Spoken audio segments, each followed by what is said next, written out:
Welcome to epitome IAS. So మనం ఈ సెషన్లో ఎడిటోరియల్ అంశాలు రెండింటిని చూద్దాం. ఒకటేమో భారతదేశంలో విద్యకు సంబంధించింది. సో చాలా కీలకమైంది.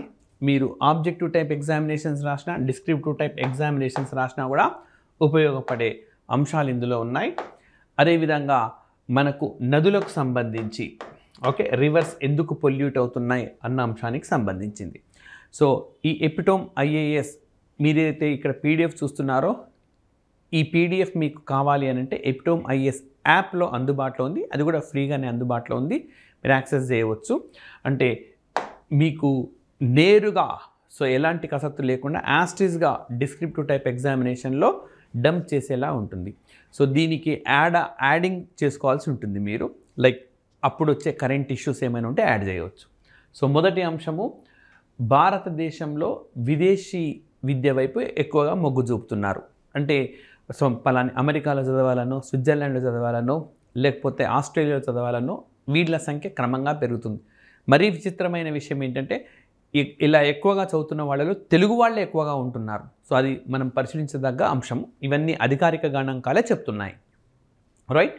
సో ప్రపంచంలోనే తొలి విశ్వవిద్యాలయాన్ని అందించిన భారతదేశం రైట్ మరి ఈరోజు విద్యాపరంగా వెనకబడి ఉంది అని చెప్పుకోవచ్చు. సో మనకు నూతన విద్యా విధానం కూడా అమల్లోకి వచ్చింది. ఈ నూతన విద్యా విధానాన్ని కోట్ చేస్తూ క్వశ్చన్స్ వస్తాయి. అందులో మీరు దీన్ని కూడా రాయాల్సి ఉంటుంది. ఏ విధంగా వినియోగించుకోవాలో కూడా మనం ఈ సెషన్లో డిస్కస్ చేద్దాం. సో మనకు తక్షశిల విశ్వవిద్యాలయం అని చెప్పి ప్రపంచంలోనే తొలి యూనివర్సిటీ. అయితే కొంతమంది చరిత్రకారులు ఇప్పుడు దాన్ని యూనివర్సిటీగా భావించడం లేదు. ఒక యూనివర్సిటీ అంటే అన్ని రకాల సబ్జెక్ట్స్ ఉండాలి.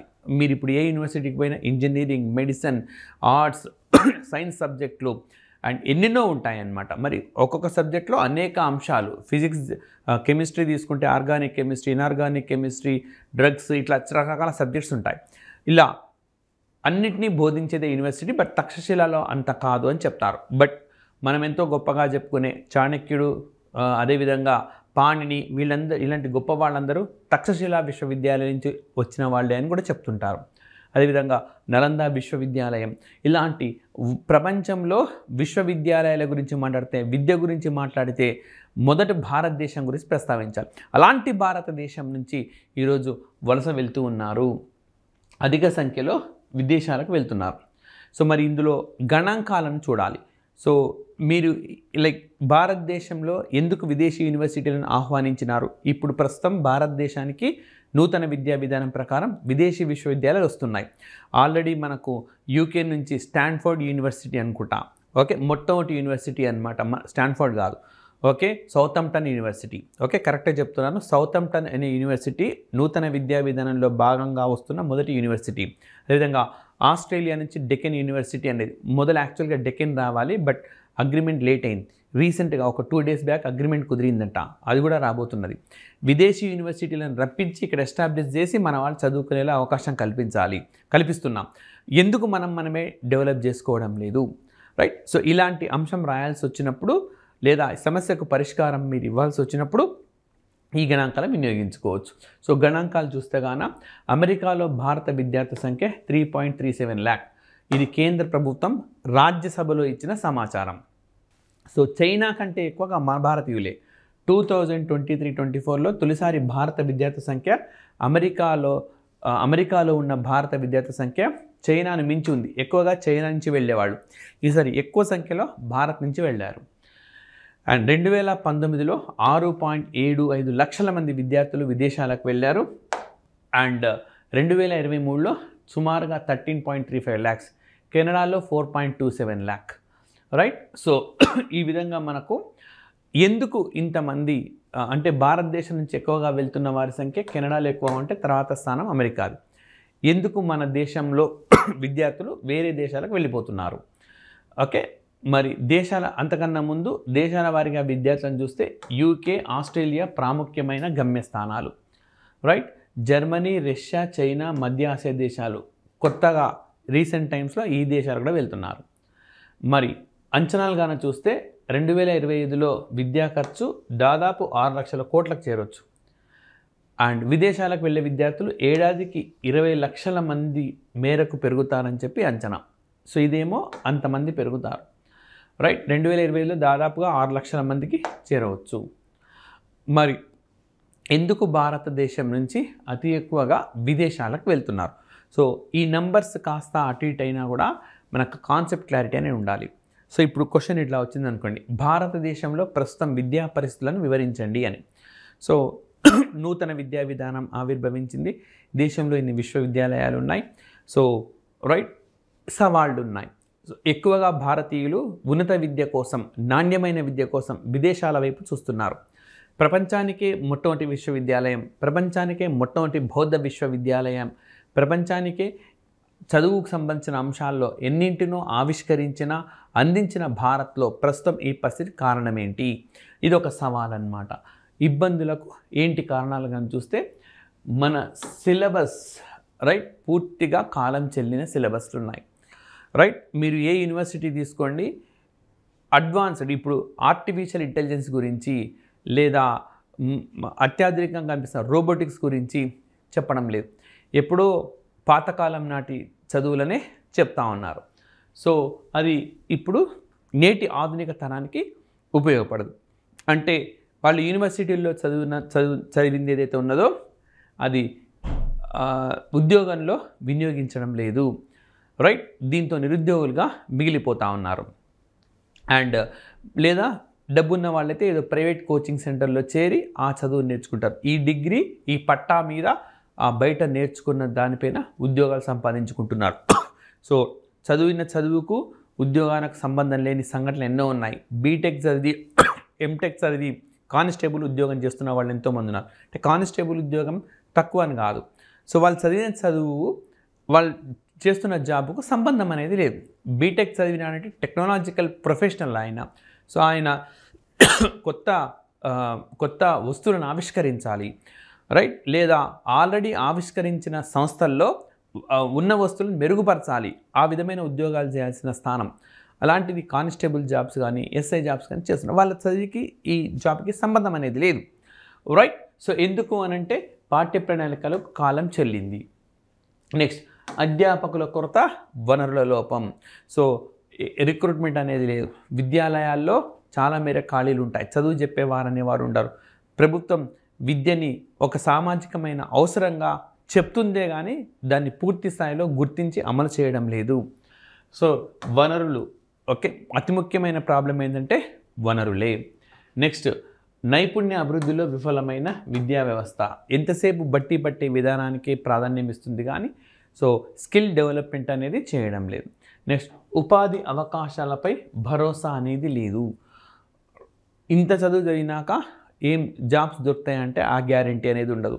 అంటే చదివిన చదువు ఉద్యోగానికి దారి తీయడం లేదు. So the education is not leading to the employment. So rather then it is creating more unemployees. ఎక్కువగా నిరుద్యోగులనే అందిస్తూ ఉంది. సో రైట్, మరి ఒకవైపు ఉద్యోగాలు అవసరం లేదా అంటే అన్ని సంస్థల్లో ఫుల్ మ్యాన్ పవర్ ఉందా అంటే మ్యాన్ పవర్ కొరత ఉన్నది, మానవ వనరుల కొరత ఉన్నది. ఇక్కడ ఒకవైపు గ్రాడ్యుయేట్లు ఉన్నారు, వీళ్ళేమో అక్కడ ఫిట్ కారు. అక్కడ ఫిట్ అయ్యేలా చెప్పే చదువు లేదు, వనరులు లేవు, ఉపాధ్యాయులు లేరు. So that is a big problem that present India is facing, right. And ప్రతిభ వలస ప్రభావం. సో గడిచిన 2 దశాబ్దాల్లో 20 లక్షల మంది వృత్తి నిపుణులను, అదేవిధంగా 10 లక్షల మందికి పైగా వైద్యులు దేశాన్ని వదిలి వెళ్ళారు. అంటే సో మన దేశంలో చదువు చదివి మన దేశంలోనే సర్వీస్ చేయాల్సిన వాళ్ళు ఇక్కడ చదువు పూర్తయిన తర్వాత అక్కడికి వెళ్తున్నారు ఉన్నత విద్య కోసం, ఇంకా రావడం లేదు. అంటే ఇక్కడ సర్వీసెస్ ఏమాత్రం వాళ్ళ సర్వీసెస్ అందడం లేదు, రైట్. సో మరి భారతదేశ నష్టాలు 13 లక్షల కోట్లు. NCAER అంటే మనకు SCAR, మనకు ఇది ప్రధానమంత్రికి సంబంధించిన NCR నేషనల్, ఓకే, ఆర్గనైజేషన్. ఇది NCAER, national council for applied economic research. అంటే అనువర్తన ఆర్థిక పరిశోధనకు సంబంధించిన జాతీయ మండలి. National council for applied economic research అనే సంస్థ నివేదిక ప్రకారము భారతదేశంలో చదివి ఉన్నత విద్య కోసం విదేశాలకు వెళ్ళి మళ్ళీ అక్కడే స్థిరపడిన వాళ్ళ వల్ల కలిగిన నష్టం ఎంత అంటే 13 లక్షల కోట్లు. రైట్. సో ఈ విధంగా ఎందుకు ఈ ఇబ్బందులు అంటే ఇక్కడ పేర్కొన్న ఇబ్బందులు. అయితే మనం ఎగ్జామినేషన్లో ఇబ్బందులు అని చెప్పడం కంటే సవాళ్ళు, భారతదేశంలో విద్యా అంశానికి సంబంధించి సవాళ్ళు ఏమున్నాయి అని చెప్తే, సో మరి ఏం చేయాలి, ఈ సమస్యను పరిష్కరించాలంటే ఏం చేయాలి, విద్యారంగానికి అధిక కేటాయింపులు జరగాలి. సో అయితే ఇటీవలే వచ్చిన ఒక నివేదిక ప్రకారము చైనా కంటే భారతదేశమే ఎక్కువగా విద్యపైన వ్యయం చేస్తుంది. చైనా కంటే కూడా, జపాన్ కంటే కూడా. కానీ ఇంకా సారినంత లేదు. మన దేశంకు ఉన్న జనాభాకు, మన దేశంలో ఉండే నిరక్షరాస్యతకు, మన దేశంలో అప్గ్రేడ్ చేసిన స్కిల్స్కు ఏమాత్రం సరిపోదు. వీళ్ళకంటే ఎక్కువ చేస్తున్నాం కదా అని మనకి మనం సంతృప్తి చెందడం కంటే మనం మరింత మెరుగైన విద్యను అందించాలి అన్న లక్ష్యాన్ని మనం చూడడం లేదు. సో మరి ఆధునిక పాఠ్య ప్రణాళికలు రూపొందించాలి. ఈ సంవత్సరం ఉన్నది, నెక్స్ట్ ఇయర్ ఆ టెక్నాలజీ వాడుతుంటేనే సిలబస్లో భాగంగా ఉండాలి, లేకుంటే ఉండరాదు. మరి అది చెప్పే ఫ్యాకల్టీస్కు ఇవి ఎట్లా నేర్చుకుంటారంటే స్పెషల్ ట్రైనింగ్ అనేది ఇవ్వాలి, తప్పదు. విద్య అనేది ఒక నిరంతరాయంగా కొనసాగాల్సిన ప్రక్రియ. లైక్ ఓకే, సో ఇప్పుడు పాతగా ఉండే ఒకప్పటి ప్రొఫెసర్ మనం తీసుకున్నామనుకోండి. Okay, a professor once upon a time professor, ఆయనకు రోబోటిక్స్ పైన అవగాహన ఉండదు, లేదా ఆర్టిఫిషియల్ ఇంటెలిజెన్స్ పైన అవగాహన అనేది ఉండదు. సో ఆయనకు ట్రైనింగ్ ప్రొవైడ్ చేయాలి ముందే చేసి, again he trains the new generation. So ఆ విధంగా ఓకే అనేక అంశాలు ఉన్నాయి. సో దేశీయ విశ్వవిద్యాలయాలను నైపుణ్యాభివృద్ధి కేంద్రాలుగా మార్చాలి. విద్యా వ్యవస్థపై యువతకు నమ్మకం కల్పించాలి. ఈ చదువు చదవడం వల్ల నీకు ఈ జాబ్ వస్తుంది అని చెప్తే చదివేటప్పుడే మరింత జాగ్రత్త పడతాడు.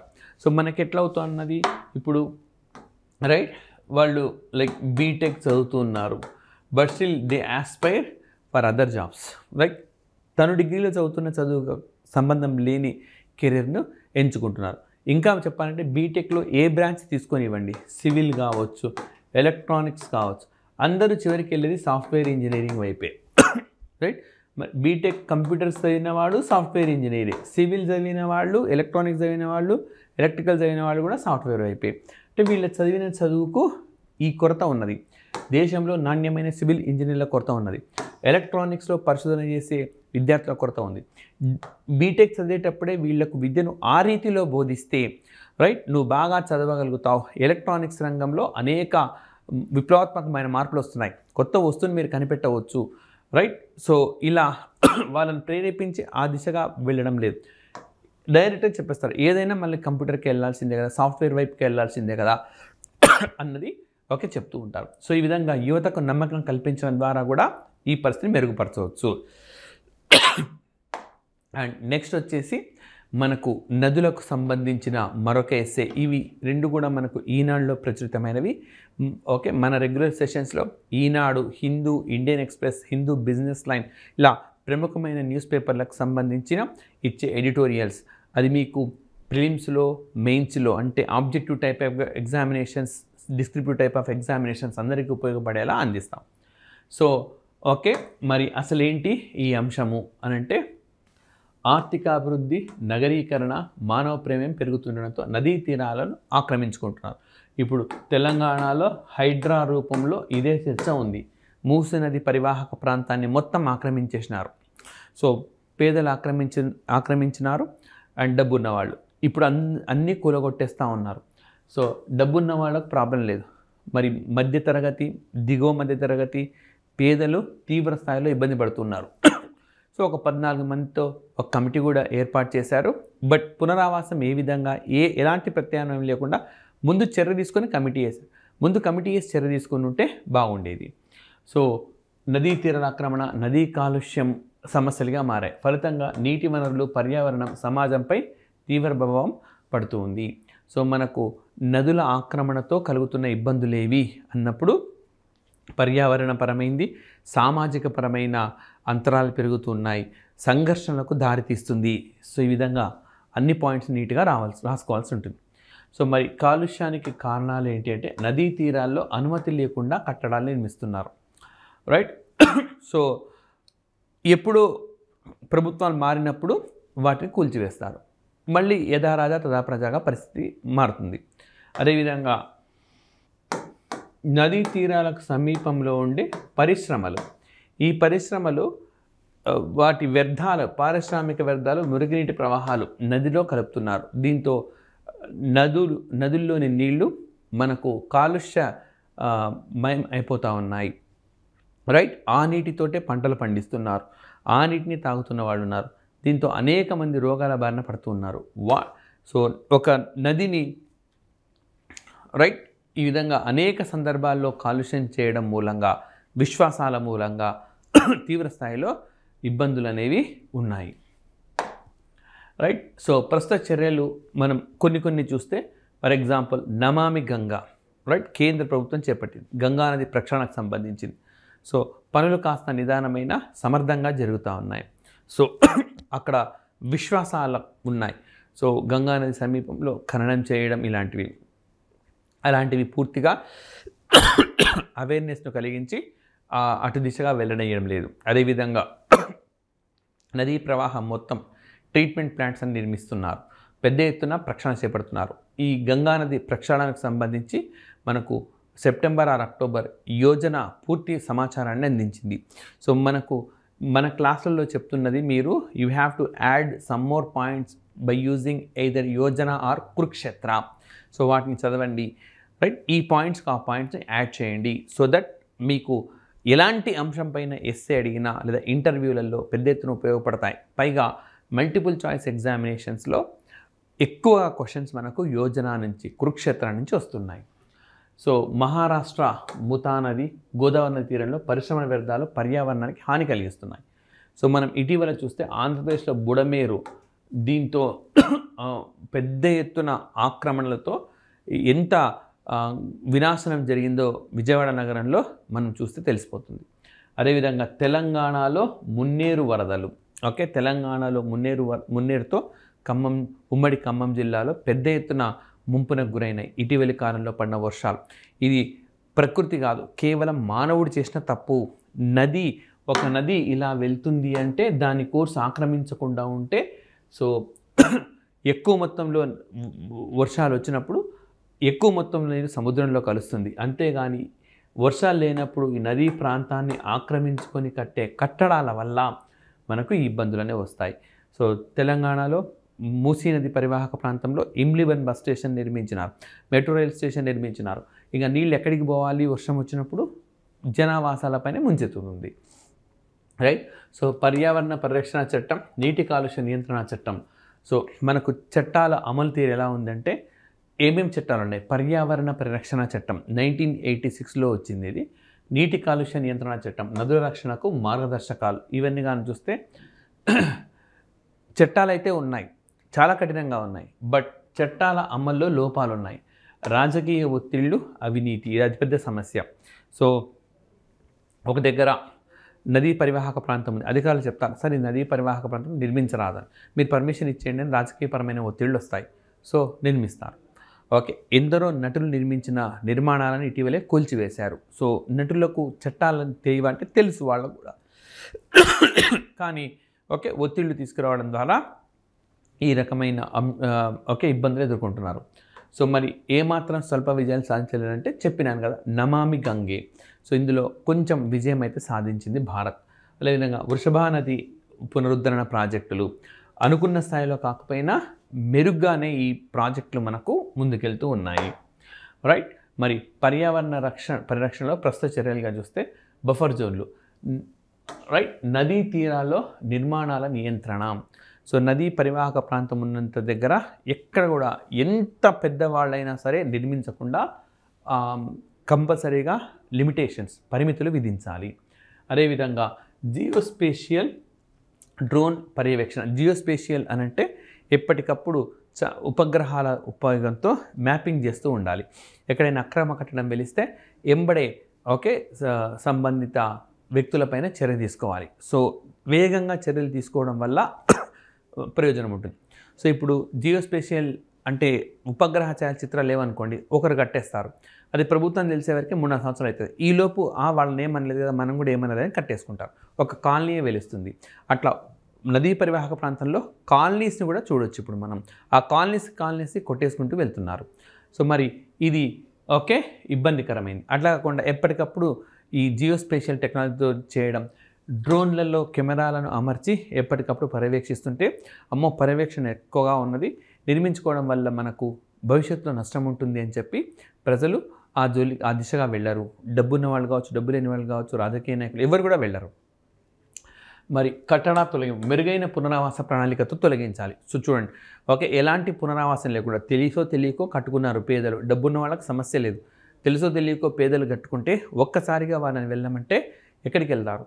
సో ఇది ఒక పెద్ద ల్యాండ్ ఆర్డర్ శాంతి భద్రత సమస్యగా పరిణమిస్తుంది. అట్లా కాకుండా ఉండాలంటే ముందుగానే చెప్పాలి, మీరు నదీ పరివాహక ప్రాంతం నిర్మించుకున్నారు, సో నదికి వెళ్ళేందుకు మార్గం లేదు కాబట్టి ముంపు వస్తుంది, ఇది మీకు కూడా ప్రమాదకరమే నచ్చజెప్పి ఇదిగో మీకు అక్కడ ఇల్లు ఇస్తున్నాం. ఇప్పుడు తెలంగాణలో హైడ్రా రూపంలో చేస్తున్నప్పటికీ వాళ్లకు ఇందిరమ్మ ఇళ్లను కల్పిస్తున్నామని చెప్తున్నారు, కానీ పూర్తి స్థాయిలో అమల్లోకి రావడం లేదు. మరి నదుల పరిరక్షణకు మార్గాలేంటి? నిర్దిష్ట దూరంలో నిర్మాణాలను నిషేధించు చట్టం చేయాలి, కఠినమైన చట్టం. ఈ చట్టాన్ని ఉల్లంఘించిన ఎవరైనా ఎంతటి వారైనా ఉపేక్షించడానికి వీల్లేదు. రసాయనాలు లేని వ్యవసాయ పద్ధతులను ప్రోత్సహించాలి. సో నదీ పరివాహక ప్రాంతాల్లో మనకు వ్యవసాయం జరిగితే రసాయనాలు యూజ్ చేస్తారు. ఈ రసాయనాలు యూజ్ చేయడం వల్ల ఈ నదులు కూడా కాలుష్య బారిన పడుతూ ఉన్నాయి. ముఖ్యంగా పరిశ్రమ వ్యర్థాలను నీటిని వదిలేయొద్దు. నీటిని పునర్వినియోగం చేసి ఉపయోగించాలి, లేదంటే వాటర్ని ట్రీట్ చేయాలి. ఓకే నీటిని శుద్ధి చేసి అప్పుడు వదలొచ్చు. అండ్ కరకట్టల వద్ద చెట్లను పెంచడం ద్వారా మంచి ప్రయోజనం ఉంటుంది. అదేవిధంగా న్యాయ వ్యవస్థ క్రియాశీలంగా పాత్రను పోషించాలి. అక్రమ కట్టడాలకు సంబంధించిన కేసులను సత్వరమే పరిష్కరిస్తూ అండ్ ఎలాంటి జాప్యం లేకుండా జడ్జిమెంట్ ఇవ్వడం ద్వారా గరిష్ట స్థాయిలో ప్రయోజనం ఉంటుంది. సో ప్రజలు ఏం చేయాలి? నదుల్లో చెత్త వేయడం, రైట్. గతంలో మంత్రిగా ఉన్నప్పుడు కేటీఆర్ ప్రజలపైన పూర్తిస్థాయి ఆగ్రహం వ్యక్తం చేశారు. ఈ ఆగ్రహంలో మంచితనం అర్థం చేసుకోదగ్గనున్నది. సో మూసీ నది కాలువల్లో పరుపులు అనమాట, అంటే బెడ్స్ ఇంట్లలో అవి కాస్త దూది వెళ్ళిపోయి సన్నబడిన పరుపులు ఉంటాయి, వాటిని కూడా వేశారు. మరి పౌరులు కూడా ఆలోచించాలి, తమ ఇంట్లోని చెత్తను నదీ కాలువల్లో వేయడం ఎంతవరకు సబబు? సో ఇది కరెక్ట్ కాదు. సో ఇంటికే మనకు చెత్త తీసుకునేందుకు మున్సిపాలిటీ వాళ్ళు వస్తున్నారు, వాళ్ళకి అప్పగించవచ్చు. అలా కాకుండా పౌరులు నేరుగా ఇలాంటి కాలువలో విసిరేయడం వల్ల దీర్ఘకాలంలో ఆ ప్రజలే నష్టపోతున్నారు, రైట్. సో ఇలా ప్రజలకు ఈ మాత్రం అవగాహన కల్పించాలి. సో వాళ్ళు ఏదో ఉద్దేశపూర్వకంగా చేశారని కాదు, అవగాహన లెక్క చేశారు. ఈ పరిణామం వల్ల భవిష్యత్తులో పరిస్థితి ఎదుర్కోబోయేవారు తాము తమ చుట్టూ ఉండేవాళ్ళు వాళ్ళే అన్న అవగాహన ప్రజలకు కల్పించడం ద్వారా మార్పు అనేది ఒకరోజు కాకపోయినా ఇంకొక రోజు వస్తుంది. అన్ని సందర్భాల్లో చట్టాలు ఉపయోగించాలి, చట్టాల కంటే ముందు అవగాహన కల్పించాలి. దీనివల్ల కలిగే దుష్పరిణామాన్ని లైక్ టీవీల ద్వారా, మాధ్యమాల ద్వారా, సోషల్ మీడియా ద్వారా, పత్రికల ద్వారా, అలాగే టీవీ ఛానళ్ళ ద్వారా కళ్ళకు కట్టినట్టు చూపిస్తే మార్పు అనేది ఖచ్చితంగా వస్తుంది. అదేవిధంగా కాలుష్య నిరోధక కార్యక్రమాల్లో పెద్ద ఎత్తున స్థానిక అధికారులు పాల్గొనేలా చూడాలి. అండ్ పర్యావరణ పరిరక్షణ కోసం విద్యా సంస్థలను భాగస్వామ్యం చేయాలి, చాలా ఇంపార్టెంట్. ఎందుకంటే స్కూళ్ళలో ఉండే పిల్లలు ఖచ్చితంగా మాట వింటారు. ఆ బాలలే రేపటి పౌరులను మనకు తెలిసిందే. అక్కడ ఒకసారి అవగాహన కల్పించాలి, చెప్పాలి మీ తల్లిదండ్రులు చెత్త ఎక్కడ వేస్తున్నారు. ఒకవేళ వాళ్ళు మనకి మున్సిపాలిటీ వాళ్ళు వస్తున్నప్పుడు వాళ్ళకి ఇస్తే మీ తల్లిదండ్రులకు ఒక థ్యాంక్స్ చెప్పండి. లేదు అని అంటే రైట్ మీ తల్లిదండ్రులను ప్రశ్నించండి, ఎందుకు అట్లా వేస్తున్నారని ప్రశ్నించండి. సో పిల్లల్లో వచ్చిన ఈ మార్పు పెద్దల్లో ఖచ్చితంగా మార్పును దారితీస్తుంది. అంటే మీరు ఎగ్జామ్ రాసేటప్పుడు ఇలాంటి ప్రాక్టికల్ సొల్యూషన్స్ని తీసుకురావాల్సి ఉంటుంది, రైట్. ఇది పెద్దగా మనకు డబ్బులు అవసరమయ్యేది కాదు, but it is a practical solution. పిల్లలు అడిగి తెలుసుకోవడం తల్లిదండ్రులు, మన ఇంట్లో రోజు చెత్త ఎక్కడేస్తున్నాం, మన ఇంట్లో పాడైపోయిన ఈ వస్తువులు పెద్ద పెద్ద వస్తువులు ఏమైతే ఉన్నాయో, ఫర్ ఎగ్జాంపుల్ ఇలాంటి చిన్న చిన్న టేబుల్స్ ఉన్నాయి, విరిగిపోయాయి అనుకోండి, ఎక్కడ చేస్తున్నాం, ఎక్కడ పడేస్తూ ఉన్నాం, రైట్. ఏమన్నా దగ్గరుండే కాల్వల్లో అట్లా పడేస్తున్నామా అడగవచ్చు, తప్పేం కాదు తల్లిదండ్రులు. లేదు మనం మున్సిపాలిటీ వాళ్ళకి ఇస్తున్నాం, అదే విషయం స్కూల్లో చెప్పడం ద్వారా అందరితో చప్పట్లు కొట్టించడం, ఇలాంటి ప్రాక్టికల్ సొల్యూషన్స్ మనం ఎగ్జామినేషన్లో ఇవ్వగలిగితే ఖచ్చితంగా మంచి మార్కులు వస్తాయి. కొన్ని సందర్భాల్లో ఇంప్రాక్టికల్ సొల్యూషన్స్ ఇస్తారన్నమాట, అవి నిజంగా మంచిదే చేస్తే కానీ సాధ్యం కావు. లైక్ ఫర్ ఎగ్జాంపుల్ నది పరివాహకానికి అటు ఇటు కొన్ని కిలోమీటర్ల మేర కంచెను నిర్మించాలి, రైట్. అదేవిధంగా ఎప్పుడు డ్రోన్ల ద్వారా పర్యవేక్షిస్తుండాలి, ప్రత్యేక బలగాలను నియమించాలి. ఇవన్నీ నిజంగా రిజల్ట్ ఇచ్చేవే, బట్ ప్రాక్టికల్గా నాట్ పాసిబుల్. వనరులు చూసుకోవాలి, ఇవన్నీ కూడా ఉంటాయి. బట్ చిన్నపిల్లల్లో తీసుకొచ్చిన మార్పు పెద్దల్లో కూడా ఖచ్చితంగా వస్తుంది. సో అలాంటి పాయింట్స్ మనం క్యాచ్ చేసి రాయగలగాలి. సో అలాంటివన్నీ కూడా మీకు ఎపిటోమ్ ఐఏఎస్ ఎప్పటికప్పుడు అందిస్తుంది. దయచేసి వీడియోని లైక్ చేయండి, షేర్ చేయండి, సబ్స్క్రైబ్ చేసుకున్నామంటే సబ్స్క్రైబ్ చేసుకోండి, రైట్. మరి అల్టిమేట్గా నదుల ఆక్రమణ, కాలుష్యాన్ని కట్టడి చేయకపోతే నీటి వనరుల క్షీణత, పర్యావరణ వినాశనం, మానవ మనుగడకే ముప్పు కల్పిస్తుంది. ఇటీవల వరదల్లో చూసినాం, ఎంతోమంది ఏ స్థాయిలో ఇబ్బంది పడ్డారు. మృతులు ఉన్నాయి, గాయపడిన వాళ్ళు ఉన్నారు, సర్వం కోల్పోయిన వాళ్ళు ఉన్నారు. ఇదంతా వాళ్ళు చేసిన తప్పు కాదు, అందరం కలిసి చేసిన తప్పు. అయితే వాళ్ళు ఆ ఒక్క కుటుంబము 2 కుటుంబాలు చేసి ఉండకపోవచ్చు, బట్ బాధితుల జాబితాలో ప్రతి కుటుంబము ప్రతి ఒక్కరు ఉన్నారన్నది వాస్తవం. సో ప్రభుత్వం, ప్రజలు సమష్టిగా కృషి చేస్తూ పర్యావరణ పరిరక్షణ, అభివృద్ధి మధ్య సమతుల్యం సాధించాల్సి ఉంటుంది. సో చాలా ఇంపార్టెంట్ టాపిక్ ఇది. నదుల సంరక్షణ అనే టాపిక్లో వినియోగించుకోవచ్చు. You can use this one in the environment, పర్యావరణ అంశాల్లో వినియోగించుకోవచ్చు. సో మరిన్ని అంశాలతో రేపటి సంపాదకీయ సెషన్లో, ఎడిటోరియల్ సెషన్లో కలుద్దాం. So thank you very much.